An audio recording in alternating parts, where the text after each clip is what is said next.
अस्सलाम वालेकुम व्यूअर्स, आइए केमिस्ट्री एकेडमी में आप सबको वेलकम। बस आज का जो हमारा टॉपिक है वो वॉल्यूमेट्रिक एनालिसिस की further type acid based titration की कंटिन्यूएशन है।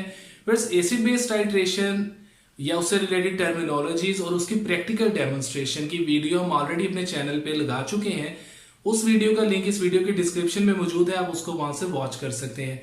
आज की वीडियो में हम देखेंगे कि टाइट्रेशन से हम कितनी किस्म की कैलकुलेशंस कर सकते हैं और हमारा मेन एम्फेसिस जो है वो उन कैलकुलेशंस पे होगा कि हम उन्हें किस तरह से सॉल्व कर सकते हैं। तो व्यूअर्स चलिए इसको स्टार्ट करते हैं।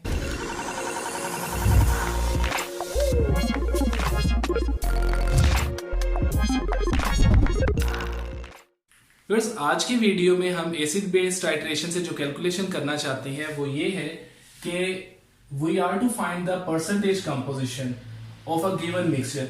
जैसे इधर स्टेटमेंट है कि find out percentage composition of mixture of sodium bicarbonate and sodium chloride, और उसकी क्वांटिटी हमें गिवन है 10 ग्राम पर डेसीमीटर क्यूब।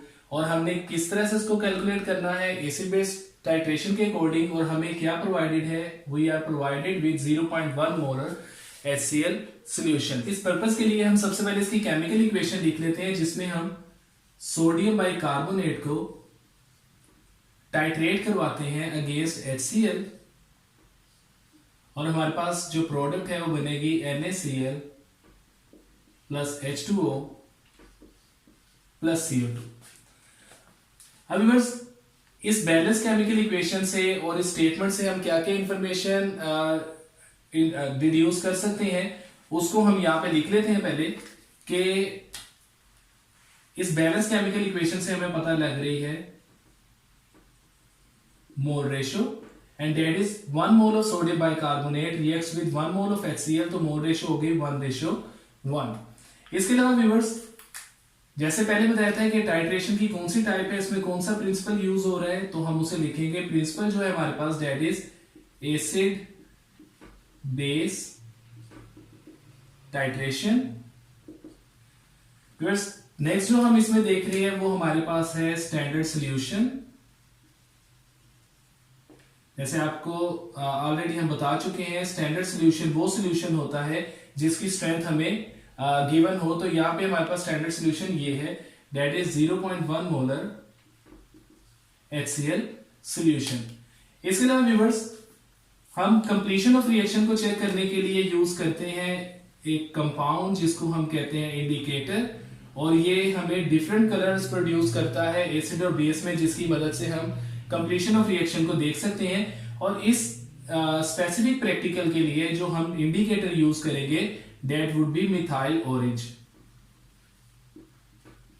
यहां पे एक पॉइंट आपको क्लियर और कर दूं कि मोस्टली एसिड बेस्ड टाइट्रेशन में हम दो इंडिकेटर्स में से कोई सा एक यूज करते हैं, मिथाइल ऑरेंज या फिनोल्फथलीन। तो हम किस तरह से इसका सिलेक्शन कर सकते हैं कि किस केस में कौन सा यूज करना है, तो आपने व्यूअर्स उसके लिए देखना है बेस को। अगर तो बेस स्ट्रॉन्ग है आपके पास like sodium hydroxide, potassium hydroxide, तब हम यूज करते हैं फिनोल्फथलीन। और अगर बेस हमारे पास वीक हो जैसे सोडियम बाइकार्बोनेट है, जैसे सोडियम कार्बोनेट है, तो उस केस में हम फिर यूज करते हैं methyl orange.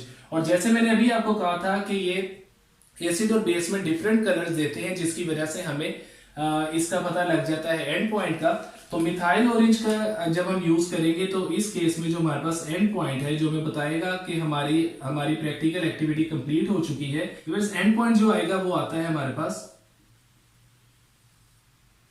Appearance of orange red colour.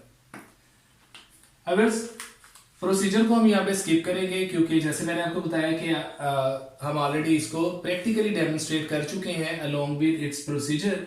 तो आप उस वीडियो को इस वीडियो की डिस्क्रिप्शन में लिंक मौजूद है, वहां से वॉच कर सकते हैं। हम देखते हैं कि ये प्रैक्टिकल परफॉर्म करने के बाद आगे फर्दर कैलकुलेशंस हम कैसे कर सकते हैं। तो हम इधर लिख लेते हैं कैलकुलेशंस। तो बस कैलकुलेशंस में जैसे कि वॉल्यूमेट्रिक एनालिसिस है तो हम वॉल्यूम को कैलकुलेट करते हैं एसिड के कि वो कितना यूज होता है हर दफा टाइट्रेशन में। तो हम सबसे पहले इसको इस तरह से टेबुलर फॉर्म में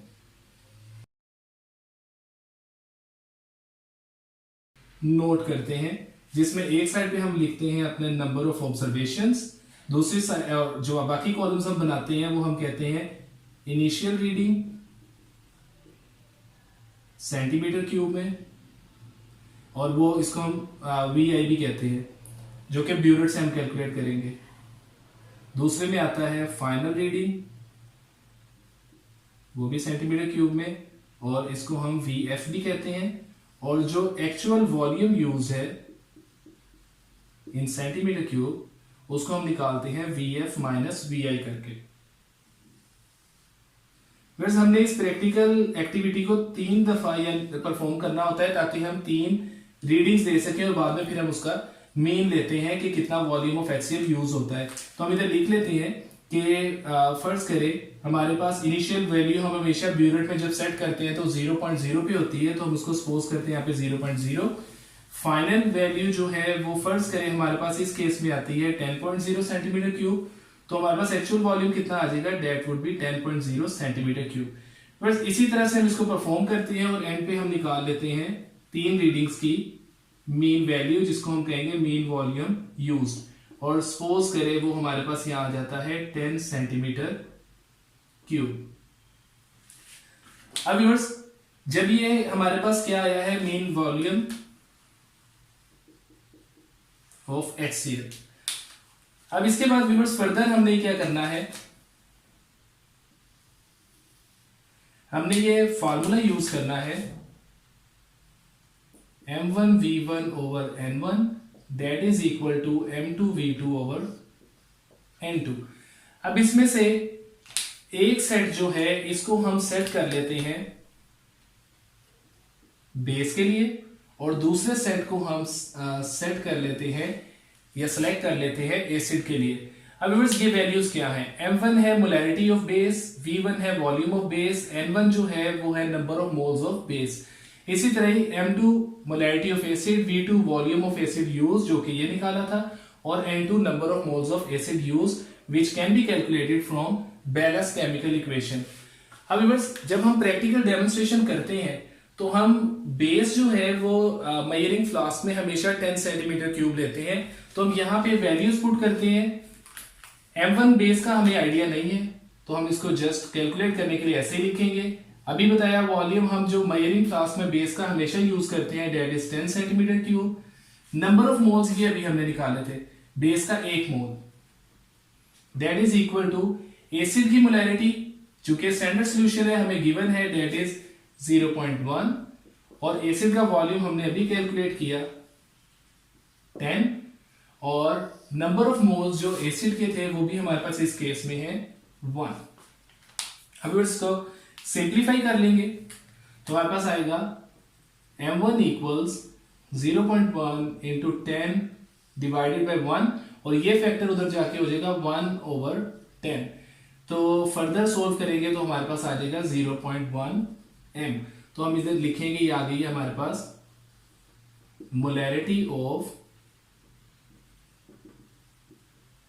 मिक्सचर दैट इज 0.1 मोलर।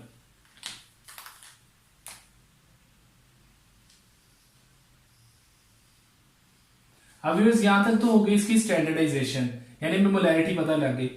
अब लेकिन हमने चूंकि निकाल लिया परसेंटेज कंपोजिशन, तो परसेंटेज कंपोजिशन के लिए हम लिखेंगे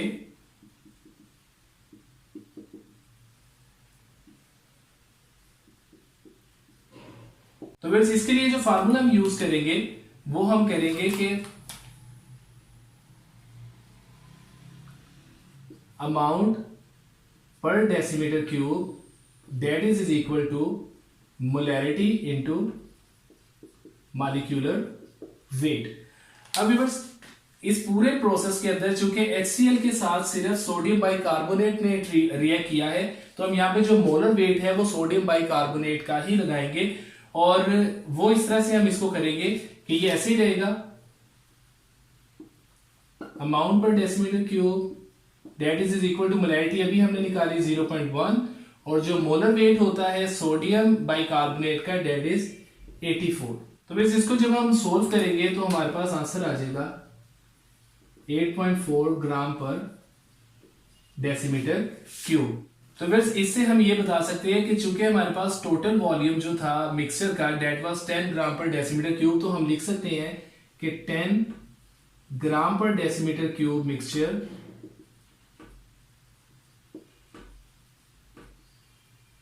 contains sodium bicarbonate that is equal to 8.4 ग्राम। तो फिर परसेंटेज निकालने के लिए हम इसको ऐसे कर सकते हैं कि 100 ग्राम पर decimetre cube mixture contains sodium bicarbonate equal 8.4 divided by 10 into 100, और वो आ जाएगा हमारे पास 84%। अब ये तो हमारे पास परसेंटेज आ गया हमारे पास सोडियम बाइकार्बोनेट का। अब अगर हमने देखना हो NaCl कितना है, तो उसके लिए हम ऐसे करेंगे, हम कहेंगे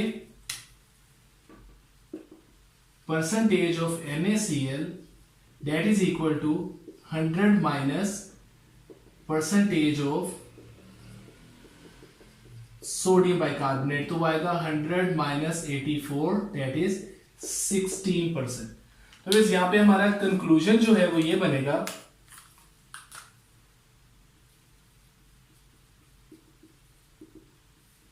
कि गिवन मिक्सचर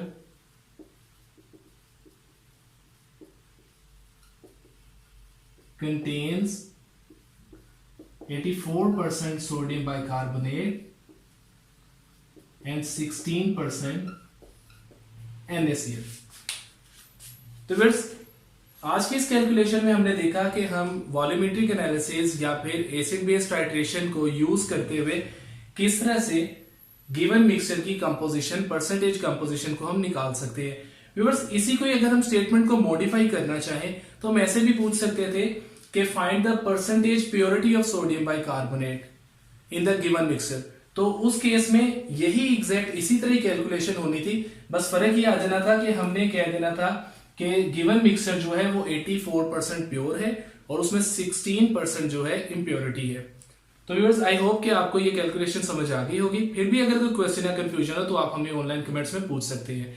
आप हमारी वीडियोस को ज्यादा से ज्यादा वॉच, लाइक एंड शेयर कीजिए और हमारे चैनल आईए केमिस्ट्री अकेडमी को जरूर सब्सक्राइब करें ताकि हम इसी तरह ही नए नए लेक्चर्स और वीडियोस के साथ आपके सामने हाजिर होते रहें। अल्लाह हाफिज।